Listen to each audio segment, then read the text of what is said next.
Hi, welcome to Fiberchats. My name is Irina. I'm the host here, and my guest today is Olga Buraya-Kifelian. Hi, Olga.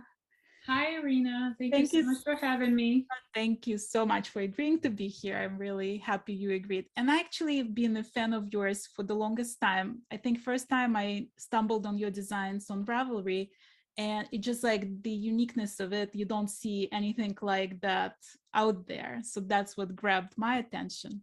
And then I was listening to a couple of your interviews, and then the thing that stuck with me is that sometimes you find your inspiration in things like toilet paper. That's true. Do you remember like first time noticing those little patterns like on things around you? I would say that just generally growing up, I had a pretty observant mind. My One of my favorite memories is people like, "Oh, you're so shrewd, you notice everything." My other friend local here said, "Oh, I'm sure you have a photographic memory because you remember stuff from before several years ago. Somebody said something." Somehow things just register in my brain.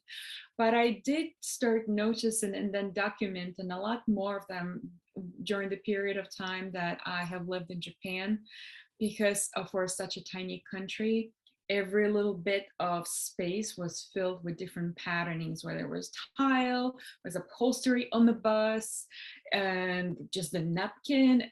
Industrial design, which is permeating every surface in our modern life, sometimes can definitely strike an inspiration for me. I do enjoy noticing them, but also quite often the most geometric type of patterning is what strikes my fancy and something that I really enjoy and I try to memorize on. Thankfully, to the technology these days, I can pull up my phone and take a photo Right. or just, future reference to it.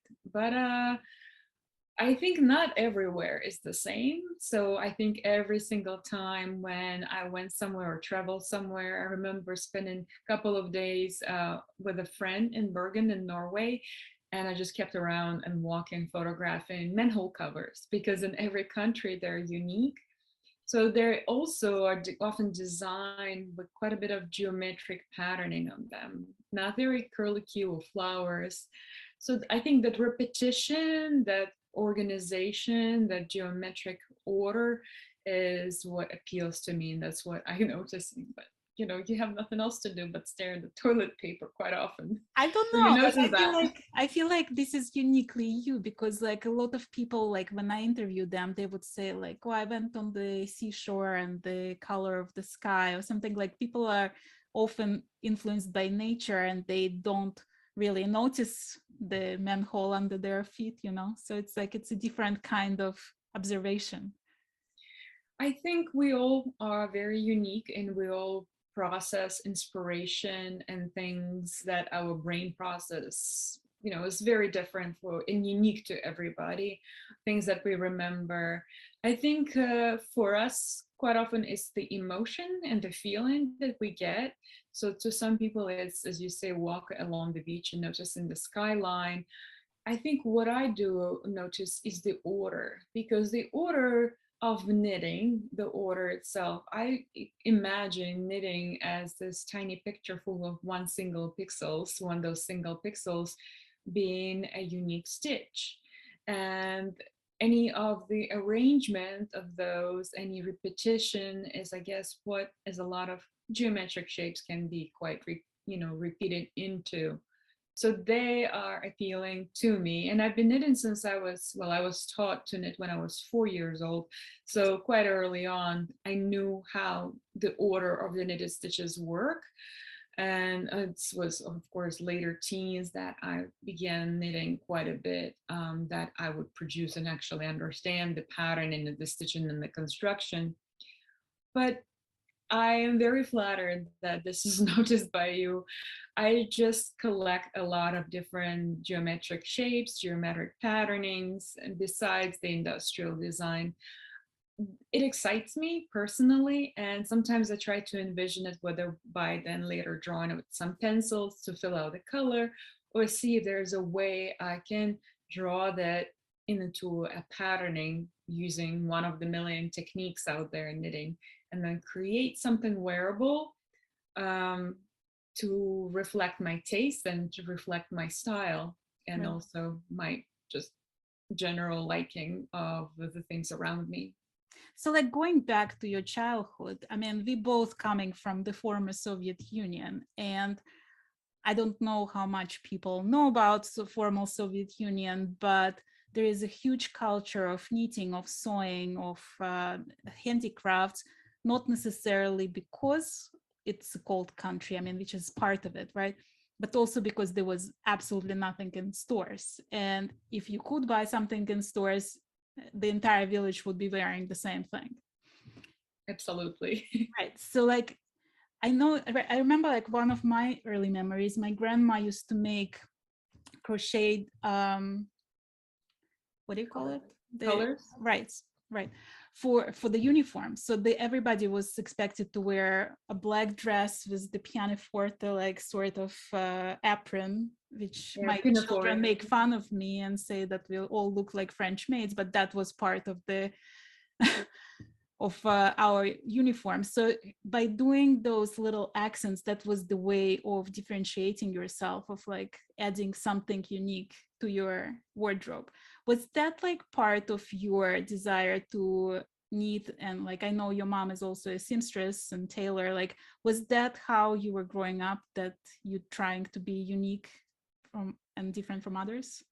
Well, I think when you're young, you kind of give in into what your parents dictate. My parents were pretty strict, and especially, having a seamstress mother, she would tell you how to dress and what to wear, trying to instill in you a sense of taste and style. But when you do go to school, you had to wear that brown dress with the white pinafore.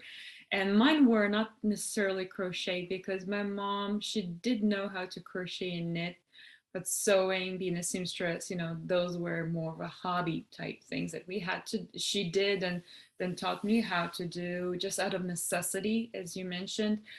And for my uniform, unfortunately, I did get to wear just one of the white, like, embroidered lace, but it was a ready-made one. She did not do those by hand. My grandmother, unfortunately, wasn't that very crafty. She did some, but she was not really well in health. So we didn't get a chance to have a much longer relationship, where, they would pass it on to me, and like crocheting my own color for my uniform. And for those of you who don't know, the Soviet school uniform included a little bit of a Peter Pan color, which would have to be in white, and also the cuffs. Right. And you change them every couple of weeks because they would get dark. But a lot of them, as you say, expression, by having included those handmade, handcrafted elements, was definitely demonstrating a sense of style, but also the sense of uniqueness.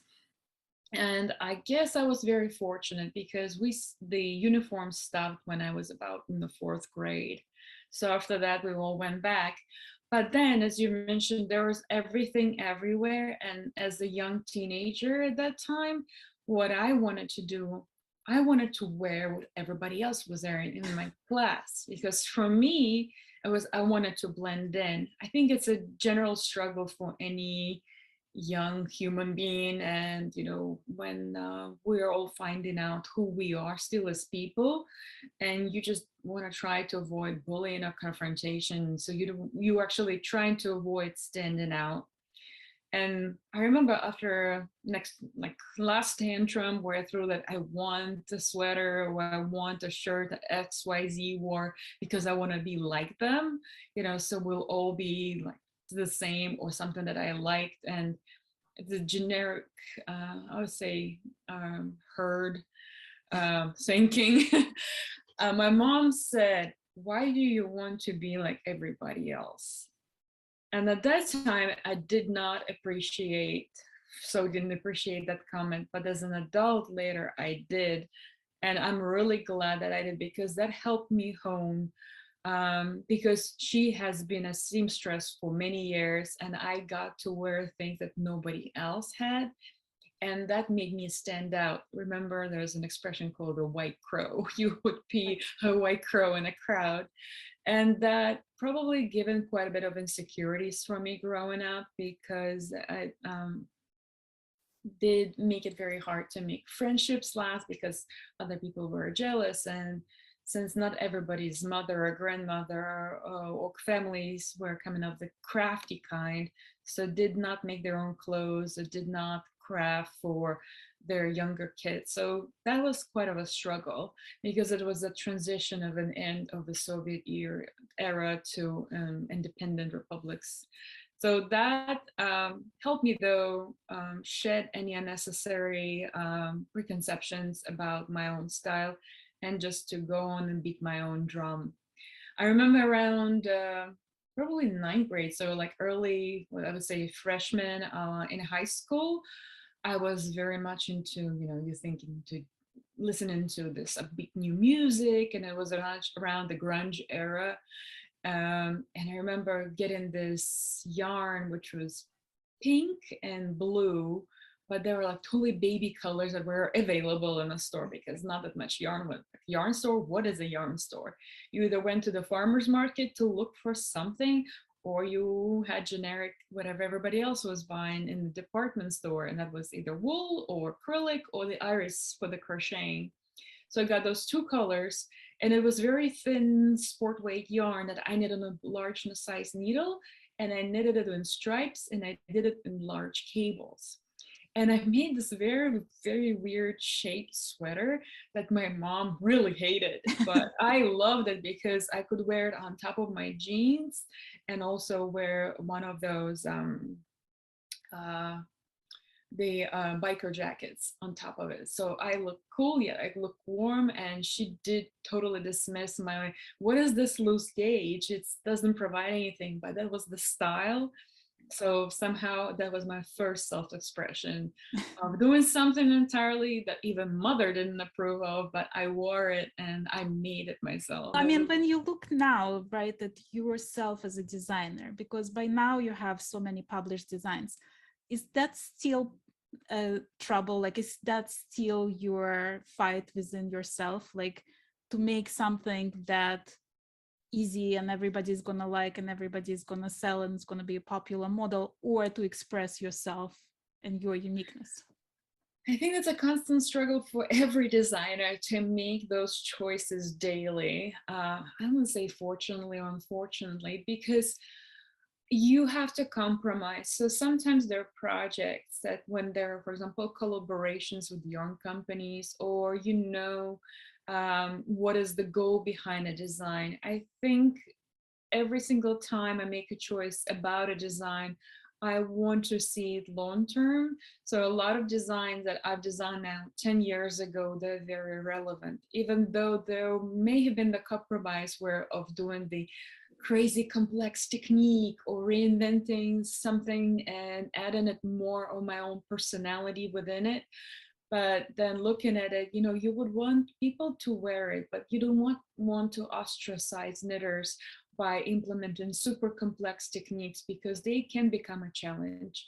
And it is why I teach so many classes virtually and in person, because my little bit of a know-how or my own personal pride is that when I can create a pattern that looks mind-blowingly complex, but is actually very easy to make. So that is the compromise that I find. And believe it or not, quite often I'm the shoemaker or the designer without shoes, without a sweater. I sometimes reserve only like 1 or 2 personal projects that I can knit for myself per year. And those are my own designs that I've knit or designed previously, but I have not had the size of it, or the yarn has been discontinued. So I would take that on, and I try to every single project meld two together. It's quite often a very hard job, but I think the more I do it, the better I get at it. I want the knitters to enjoy the experience beyond, being a finished object, garment knitter to wear it. I want them to learn from maybe it's one or two different new techniques, but also maybe it's a technique done differently than they have done it previously from somebody else or learn it somewhere in class. And for me, if there's a technique, it always has a reason why it is done this way or another. I mean, there are millions of ways of casting on, millions of ways binding on, but I will explain to you the reason why I chose this method versus the other method and what is the benefit of it. I am fascinated by the techniques because all of this is just knitting, but there's so many exciting things you can do. And there are only two ways the fabric can move in the knitting world, like in the knitting needle world. And I would say, as much as I would love to, design everything simple and, everybody will knit it and enjoy it, I find that is not personally who I am. And also it is, believe it or not, much, much harder to design something that is simple yet fresh looking. Right. I mean, does it ever frustrate you then when you like telling people, believe me, the pattern is very clear. You just have to follow it. It's easy. There is nothing complicated. And they just take a look at your design and they're like, no, this is looks too difficult. All the time. I get the quite often I have to convince people. Quite often, people will take a look at the photos, not even the pattern, and will reserve judgment just on that. And I think the beauty of the technology, once again, is that this day and age, you have access to a designer that can provide pattern support. You can have different social media channels that can you reach out if you have issues. And of course, there's always self-study that on YouTube and different platforms, you can take classes and you can learn and hone several techniques that will make you a better knitter. But as of recently, I started to include more video tutorials to be embedded directly or just hyperlinked inside my PDF patterns because it saves knitters time, and also have them do it exactly the same way that I do it. But people have to trust me to purchase the pattern and then stick with it. But quite often, when people take a look at the pattern and they would say they're experienced knitters, they have knitted over 5 years or many more years, but we're all different. We can be knitting 5 years of Fair Isle and doing complex things, or we can be doing a lot of 5 years of garter stitch, slip stitch, accessories. So the experience comes from this more techniques sort of you collect in your skill set. And I would say anybody can take a look and have a judgment how complex or how easy this pattern is just from the photo. But unfortunately, quite often it's not it. So in a lot of my patterns, you will see, oh, this looks cool. I kind of have an idea how this is made, but then you read the pattern and you do not understand anything. I have one pattern like that where people email me, read the pattern, and I say, you have to follow it verbatim and just try it out. And then the light bulb moment will come on and you will see exactly the big picture. Because quite often, actually from about 2011, when I got my first knitting machine when I lived in Japan, simply, not that I can machine knit a lot of different things for me to wear, but what it did, it taught me how to think about hand knitting from a different angle and see it like the larger picture, that knitting doesn't always have to move linearly and one way or the other. You can actually do a lot more with it. And that would push me to discover it. And that's why machine knitting sort of influences my hand knitting growth and progress as a designer. Because if you think outside of the box, from what we usually know, you are able to push the limits and also create this one-of-a-kind designs that will look complex, but in fact they're very easy to execute. But quite often the picture will be tricking you because it's not such a general knowledge. And yeah, if I have discovered it and I want more people to learn about it, but it's not always the fact that it is quite evident right away from the picture. Well, when you write the pattern, is it difficult for you to stop explaining? Like, how do you decide how much you're going to explain in the pattern? My first pattern I've ever written was like for one size of a sweater and it was 18 pages long. So writing patterns is a skill, another skill of being a knitwear designer, that every single pattern I write, I try to perfect it and make it better. So every single pattern, every next pattern I write, it's not a cookie cutter. It's not a cut and paste. For me, it's how you can improve it, make it better. You become a technical writer because there's so much verbiage and there's so much abbreviation, but also construct that needs to be included and quite often made concise, so you are not waxing poetics or writing an essay because three sentences in and the knitter is bored and the knitter is not engaged. So writing patterns, for me, writing patterns comes probably to the almost to the last stage of knitting, of the design process. So I think about it from my own point of view, what would be obeyed, but also to the point. I do not, I include tips, but most of the time they're in the notes or in the techniques, but otherwise quite, I wouldn't say sterile, but like, you are given direction to do this and to do that. But quite a lot of times you have combinations of different, I know the most dreaded at the same time expression can be avoided. And sometimes you have to know when to stop and when to actually read ahead. Sometimes a lot of instructions are quite necessitating that, and it's unavoidable. But I try with my pattern writing to be as clean and as precise. And for me, it's more to the point. I don't personally enjoy explaining too much. You can explain just generic points as in the beginning and the notes of the construction or the stitch pattern. And everything else is, is you see it in the picture. But if it's something complex and uses a technique that I, concocted up or uninvented, I would then include a small video if possible of it, just of that little bit, because quite often knitters you have to have knitters trust to cast on and follow the pattern word by word before they achieve and to see exactly what is happening, because they want to see the bigger picture right away. Right. Sometimes it's they by saying a couple of words that will save them and give you them more of your trust. But sometimes many people don't like that S word, swatching. So usually that's where the trust part is established. Right.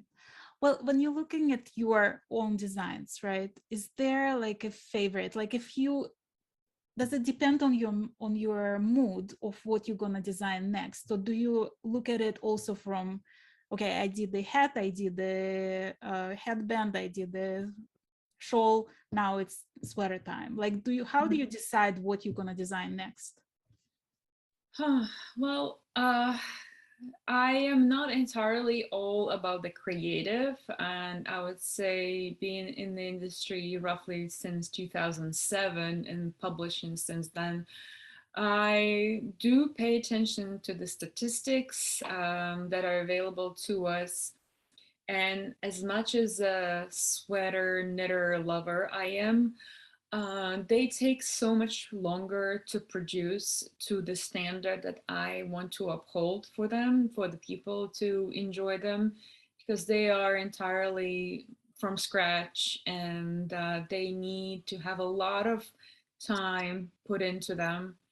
And so quite often the decision comes by is what is a trending garment right now? So what is, because sweaters, shawls and cowls, hats, they are in that order quite popular. But sweaters are a bigger commitment. Yes, they all have to have sleeves of some sorts, different size of construction and different gauge. I may speak from the personal experience only, but I know they're only what they're called monogamous knitter or mono ergo, only one project knitter, or polyergos like myself, that I have several projects mid different stages at the same time, so going simultaneously. And quite often you take breaks from something that involves a lot of your mental bandwidth. You have to focus, and maybe your day is too tired. So if you're too tired, you're just working on the garter stitch shawl, and then when you have a little bit more of a headspace, you will go back to your sweater. So this is how I like to switch around, and I'm pretty sure a lot of knitters are that way as well, or I'm hoping to. I know there are only like people who only knit one project at a time, and until they're finished, they're not touching anything else. But I do like to see that publishing accessories and releasing accessories is sort of a palette cleanser, because I design a lot of stitch patterns that I um, think of, and I translate from the non-knitting related inspiration sources. And quite often for those, it's very hard to adapt them into a sweater design entirely, or as a design detail on a sweater. So in the end, they end up being accessory stitch patterns on a cowl or shawl, or a combination of them, because that is one of the quickest way to bring those ideas to a knitter and get it in their hands, so they can wear this nice and fresh idea that is quite unique. And they can also, especially a lot of rectangular shawls, they can be quite easily worn by anyone of any conviction, Right. men, women, anybody, children, so they can bundle up and make it into a big scarf, for example. Shawls are universal. Not every man can pull off a shawl, but you know there's no restriction of anybody wearing anything. So I see a shawl being a giant swatch that you can put on right away. So, and you can make it a shawl if it's rectangle into, and make it into a baby blanket. Nobody can stop you from doing that. So that is the quickest and probably most rewarding way for me to release sweaters. I am my mother's daughter, so I'm very committed into to the fit of the sweaters, and I want to think and maybe overthink every single aspect of the fit in different sizes. And I want to have the knitter having spent enough time, not just investment on the yarn and the pattern, also the time that they spend on knitting something, to produce something that they'll block and wash, and they enjoy wearing it and they take pride in it, but also that it benefits their uh, shape and their style, and however many times and they can implement in day through night.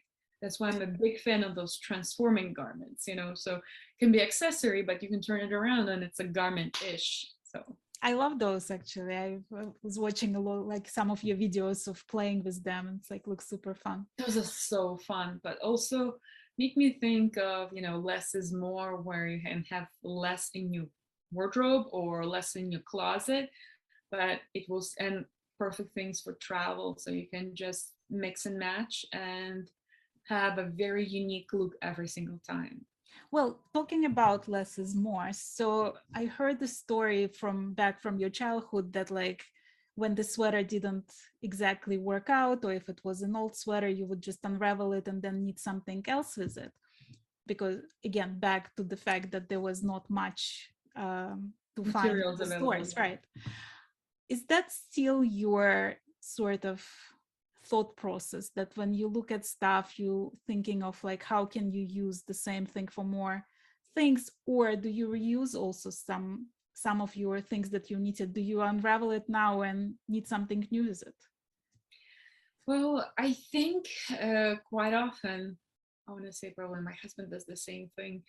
A lot of clothing or a lot of designs of sweaters that I have knitted or created, they quite often have emotional connotations to them. And that is whether, and it would be quite funny. Sometimes it would be the design, sometimes it would be just a sweater. And you remember exactly what movie was playing in the background or where you're traveling when you were in it. And I would say these days, I still have a lot of samples that I cannot wear myself, or that I created them that were not my size. And I have some friends who I can pass them on to, and I'll give and send to Belarus to my parents, and they will pass on to some family, kids, and parent and friends, or even my mom wears it. So that's one of the things that my mom did instill in me really well, is how to care for your clothes and for especially your hand knits, that even 5 years later it looks pristine, like Right. new. Quite often it's just like you maybe don't like the color anymore, or maybe the yarn has been discontinued, or maybe that's the style you're not anymore, or it's too tight. So because your body throughout life changes throughout the years, and you also develop different new tastes and new likes, and that's quite, easy to adapt. So I'm all for passing on. I think that's the same way growing up when I was a child. My mom would make clothes, and I was growing up, and somebody, like of her friends' kids who were younger than me, they would get my clothes that were still handmade by my mother, but I grew out of them. So it's just passing things along. So I still do this to this day. As for the upcycling of the yarn, the only times I have ever done it is the yarn I wanted to reuse, and the yarn is still being in production and it's still held like in good shape. I don't think I have done that recently, for the past couple of years, because unfortunately our market is so fast paced. A lot of colors and the yarn lines get discontinued so quick. Okay. Some different countries and some different markets. For example, I've noticed when I lived in Japan, some lines got a turnover just over a year. They would be produced for a year and then it would be gone. It's not sustainable in a lot of design work that I do. So you really wish to find the yarn that will stick around for a little, so people, when they finally discover your pattern, the yarn is still available. For that reason, I try to design and make a sample, not just in one, but two different yarns that is um, more friendly for different demographic, and also different type of the world, where they can access it, and also the price point that's just obvious. And some really nice yarn that I've knit a sweater in a while ago. I actually recently set aside to pull apart, because yarn is, I think, like cashmere and silk and merino in it, and it's really in good shape, and it's in a black color that I know I can wear all the time. I want to upcycle it and make it into something else. I don't have that much of the quantity in it, but I know that it definitely work. And I see the value in that all the time, which is also what I do with the clothing that I sew, and the clothing that my mom made me, and I still want to wear it or upcycle it or change it. I think mending and fixing is still a great value, because the best sustainability, the best thing that you can do is wear the things that you already own. Right, right. Well, you love to teach. You teach in a lot of. I actually was supposed to meet you at Woolen 2 years ago. I booked your class, and then, of course, Woolen got canceled. So I'm still hoping one day I'll be able to take your class in person somewhere. But like when you teach, what's your favorite thing about teaching? And do you remember your first class? Like, how was that? Well, first class, where I taught knitting, right? Because I'm a teacher of English by education. So my first class of teaching students was when I was about 16 years old. Myself, I was teaching kids English.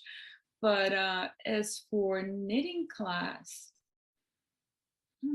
this probably was around 2007 as well. And I was finding my knitting teacher legs at that time still.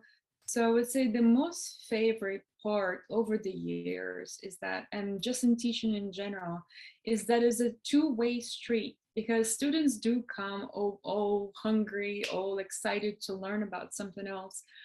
And I am committed to giving my utmost best and giving them everything that I have learned myself.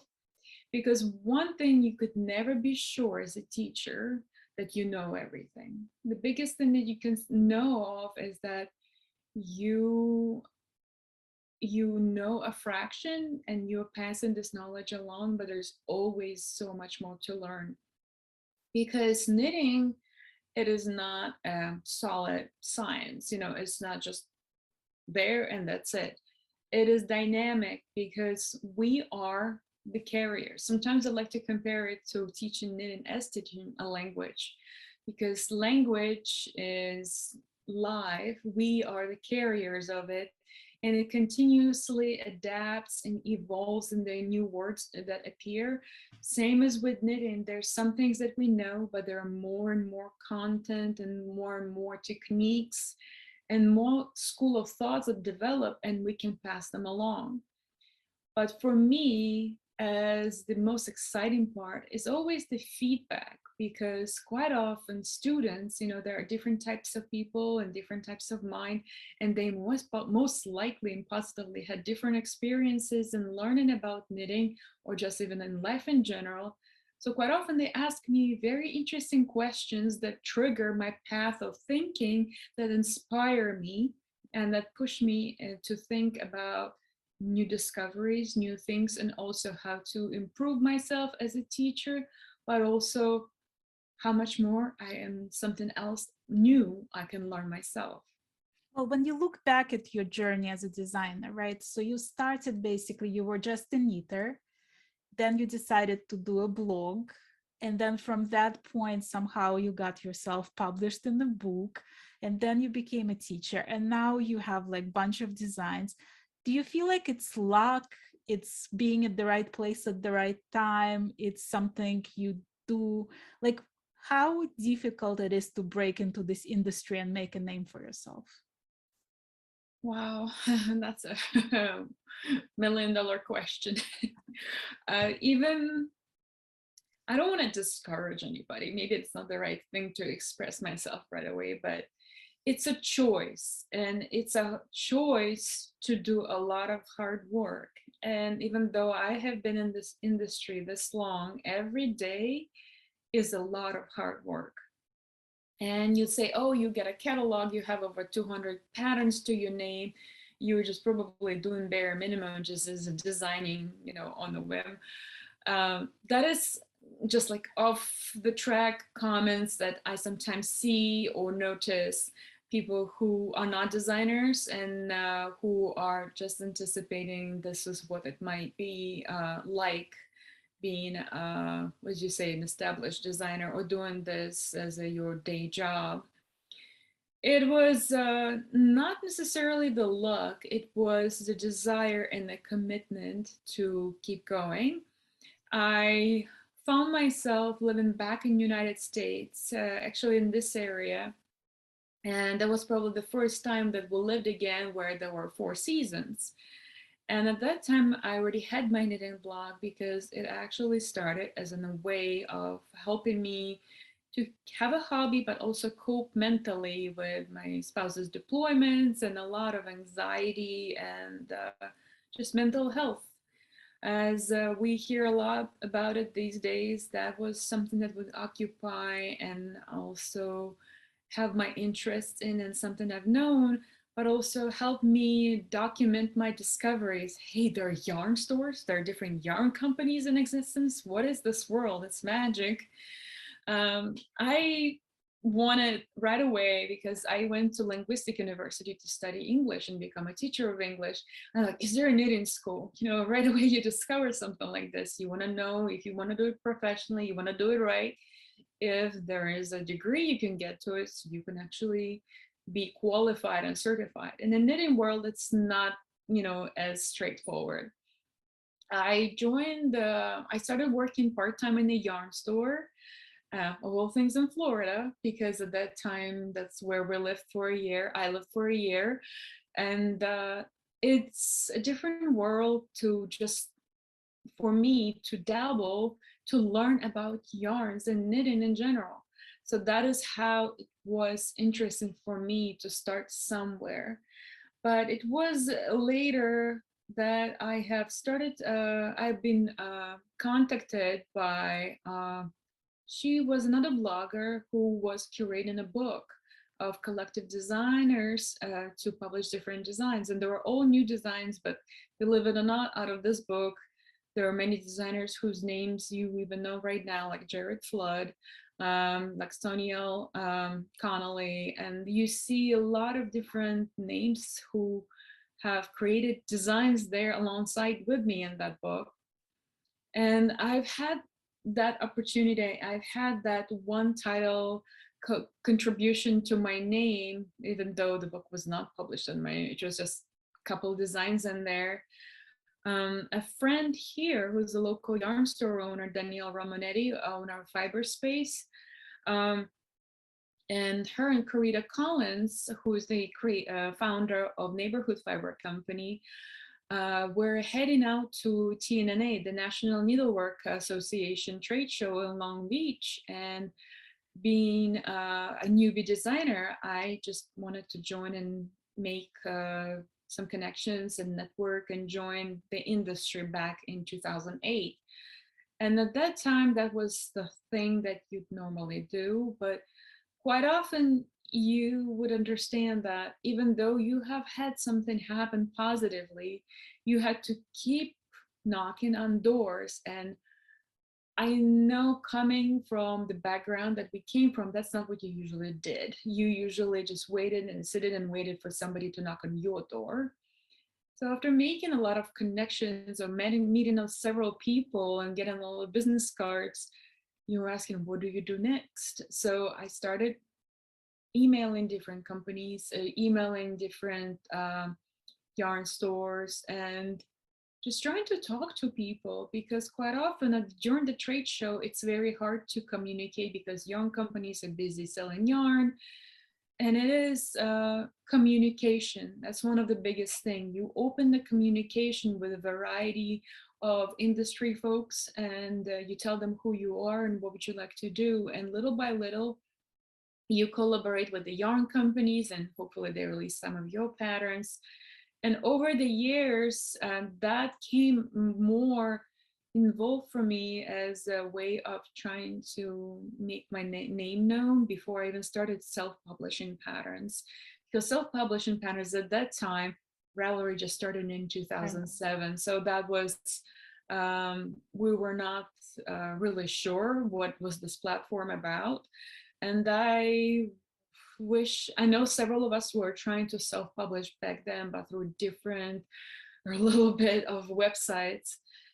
And from then on, every single time when I would be reaching out to people, making connections, and then having people reach back to me, trying to make connections, collaborate, every single time it is a lot of time and work and effort that is put in, because many of us do not understand that even though being a knitwear designer, in order to produce the product that you actually sell or the classes that you teach, you have a lot more professionals that need to help you. And if you do not possess those skills yourself, that skill set is quite vast. And you either need to take graphic design classes, photography classes, modeling classes, marketing classes, website design classes. You have to learn a lot more.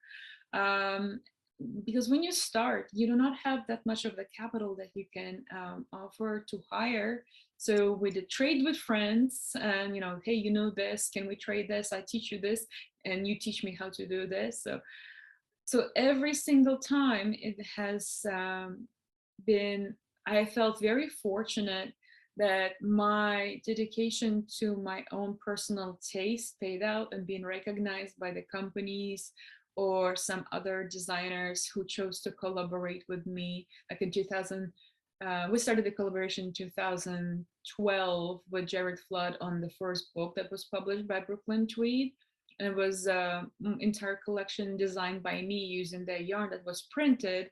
And then just last year, collaborated with Stephen West and Amy of La Bible and Ami for their guest issue of the Pom Pom magazine. But me and Stephen just joined our minds together to design a shawl that would look like it could have come from either of us. Right. So a lot of this is a way of, I feel, a validation that they admire your style, and I'm very grateful for these opportunities. And it's a learning experience too, because you learn so much in the process.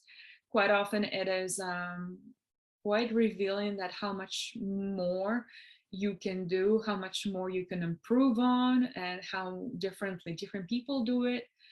But I would say that be prepared to clock in a lot of not just 9 to 5, 5 days a week, hours, weekends, and travel, to taking the travel trips to teach, simply so your work is known and recognized. And also quite often photos do not translate the work in its beauty.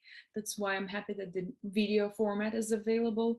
But knitting is tactile, so you have to touch, you have to feel, you have to try it out. So when I can meet people in person, that makes a much bigger impact, I feel, than when you can do so much through the technology, you Well, know. let me ask you this. As of today, like you look at your life today, right? What you achieved so far. Do you feel yourself being an established designer? Do you doubt yourself that, like, do I even know anything? Like, I'm at the beginning and I just scraping the surface. Like, where do you see yourself at the moment? uh, I think it has to do a lot with your own, not self-worth or confidence. You would think, okay, what does established designer mean? Does it mean that you can live comfortably and all your bills are paid from just doing this alone? Or do you have to still continuously hustle and continuously plan out, because it is still the job that you have to do nonstop? I feel that I have made a name for myself, and I, especially my brand name Olga Jazzy, I'm very grateful that quite often it can be recognized by some knitters, and knitters knit my patterns. But I do not feel that I have made it, and I would not say like top 5% of the designers that are out there. I may be mistaken, but again, I know there are people out there who work as hard as I do, and possibly way, way even more than I do with more help. But they have probably, I feel, because a lot of this data is not available to us, but I would say they're way more successful than I am. Do you So worry about that? Do you compare yourself to other designers? Do you like lose sleep over like how much they do versus what you do? I do not lose sleep over it, but as a quite down to earth, a designer that needs to make a living, and living in the United States, is especially in one of the bigger cities. I'm outside of Washington, D.C.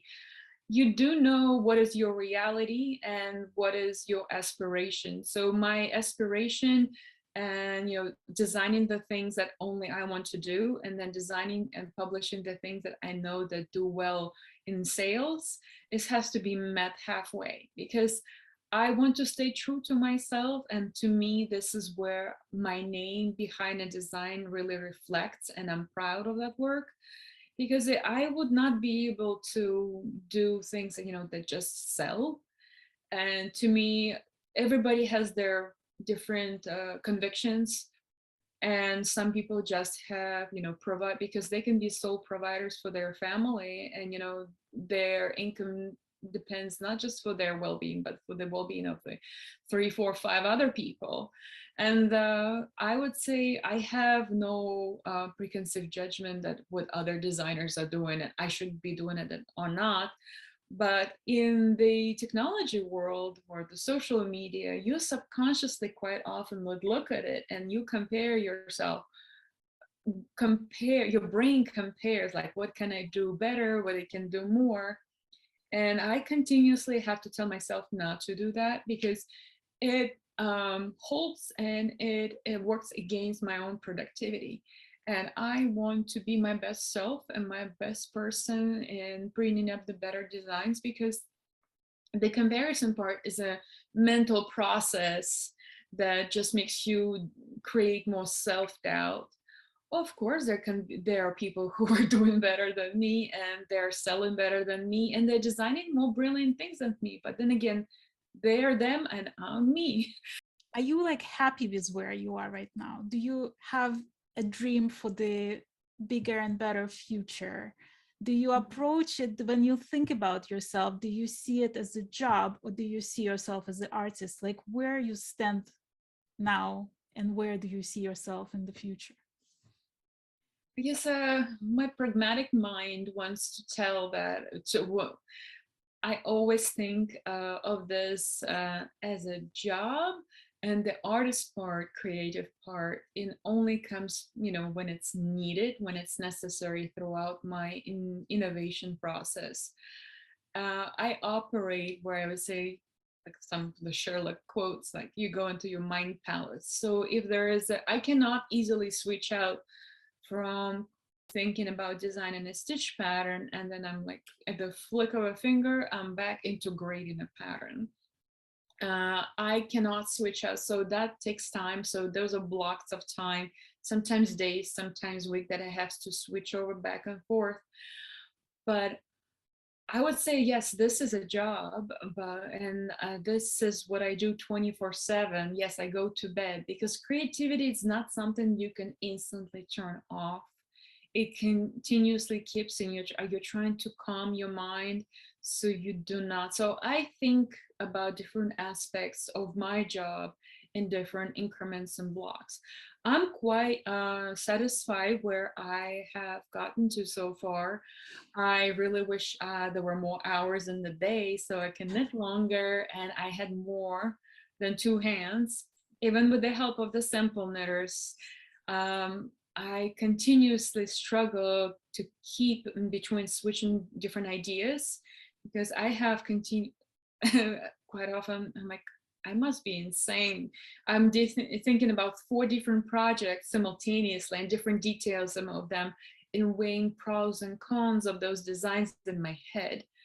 While then stepping away from that, I'm doing admin where I have to work out the logistics of the next travel trip where I'm going to teach and a lot of the aspects that come with that. Um, I really wish my goal, like, or where I'm very happy where I'm at right now, but my goal is to delegate more and hopefully in the next year or two to get some help in a way that I can be less of a perfectionist and have some of the tasks that I do not have to have my total focus on aided me to me by somebody. Right. Well, I was recently interviewing Elizabeth Lovick, and she told me like one anecdotal story, basically, that she was supposed to take a ferry, and she somehow mistaken the day, so she came there and it was like half an hour too early. So while she was waiting for that half an hour, she came up with the idea of 4 shawls that she later designed in her book. Does that ever happen to you, or do you need to have like a space, quiet time in your home? Can you come up with the ideas while you're teaching? I would say that from experience, I have not my own anecdotal story, but I have been traveling to UK to teach at EYF, and I had some downtime, so and also long travel flights. So I began working on a show design, and throughout that trip, I have started it and ripped it 4 different times. came back home, ripped it out again, restarted it, and continued and finished it within like a couple of weeks at home. Depends on the travel part. So I can do the physical part of knitting once the design is completely worked out on the road. So or maybe I'm making a second sample or something, or in it in the sample, but I cannot design on the road. My mind, and once again, because how observant I am, I want to not enjoy, but also be aware of my surroundings. And, I can be quite a klutz, can be walking on the even ground and twist my ankle wearing flat shoes. That's me. I have done where I can knit on the airplane throughout the 8-hour flight nonstop, maybe just taking a drink and in a bathroom break, where I know exactly what I'm doing in that particular process. But coming up and thinking of it, I often, actually all the time, carry a very little notebook. Do I have it here? Yeah, I have this little notebook. It's called Idea. It's produced by Kokuyo, and it's a very, very tiny, very fine paper, but like graph paper. And I have a very tiny pen that is always in my, just within my reach. If I have any ideas, plus this day and age, the older we get, the ideas you may think sometimes there are solutions to ideas that you're working out. They come up in between times, travel times. So a little idea book and something on my needles is never leaving my purse when I leave the house. They're always something to maybe swatch out if you have like a waiting time before an appointment, a medical appointment, so you always end up waiting, especially pre-COVID times. And I would say that did happen to me, where I would, think of an idea or get inspired by some small detail that I would record, most importantly, record. And if I don't have paper, there's an app you can use to type in your idea so you can look at it again and remember it. I know that inspiration is a vehicle that is nonstop, and you cannot prevent it from, seizing it at any point in time and comfortable. Quite often, if you have time to just wait and, I try to relax, and quite often, maybe it will surprise you and it'll pop up. But quite often, we also consume information around us differently. So you never know. Sometimes I go to bed and these ideas pop up right before I fall asleep. So now I train myself to wake up and write them down. Well, I mean, do you ever have period of time when you're out of ideas, when you have no idea what to do next, when you like, okay, I came up with my masterpiece and now I'm empty? Like, is there that ever happened to you? I have a lot of notes and notebooks with ideas or the details or the stitch patterns. I have troves of those notebooks. So if I ever feel empty or uninspired just at that present moment, I peruse through those. So I call them my bank of ideas. So I get those notebooks and I just record them. I record the date and I'm like, okay, this is what I thought of, and the next page. And quite often throughout the time, I notice it all around that I will maybe forget about it all entirely. But quite often, what I do is after you release or you publish, sometimes it's already kind of anticlimactic. Because for me, the joy, the puzzle is when you come up with an idea and then you have to apply it and make it work in knitting. So you make a knit swatch or the technique that you use, and then you finally decide which yarn would be amazing for it. And only then I see, what is it going to be, a garment or an accessory, or what is it going to be entirely, and what the colors I'm going to use. I have self-disciplined myself to give my brain a break. I am very bad about it because quite often, like, as soon as you're done, all I want to do is clean my desk, clean. Okay, what's next? Because I am already thinking what's next when I'm editing the pattern or I'm typing up the pattern, because that is a way of excitement, of I don't know, adrenaline that I get when I design. So for me, the production part, it has to happen regardless, but it is not as exciting as the figuring things out. So it's like working a crossword puzzle, or, you know, opening up a surprise box. So that is I don't know, what would be the excitement that you get when you are making that brain exercise that Right. that makes you very tingling, like, oh yes, this works. So can you I'm gonna. share with us what's next? Well, what's next? I have one sweater that I'm finishing up that is about to go into test knitting, and it is a sweater using a technique that I just recently published a cable hat on. I coined it modular cabling with negative space. And that is a collaborative project with a friend of mine, also from my home country of birth, Veta, and she did a cardigan and I did a pullover. So we'll have a joint test knit, and it's probably going to be out sometime in March to public.